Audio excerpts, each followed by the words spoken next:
Guys, ito yung project natin na Jade Residences.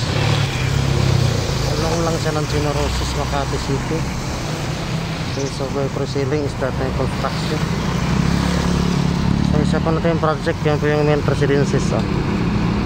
Yan by 2026 turnover yan or 2025. So magka lapit lang sila ng Jade Residences. So yan, ito papunta sa Roses yan. Ito naman dito papuntang Buendia, GP Rizal, itong kalsada na to. So yun, main residences. Ito naman Jade Residences. Yan.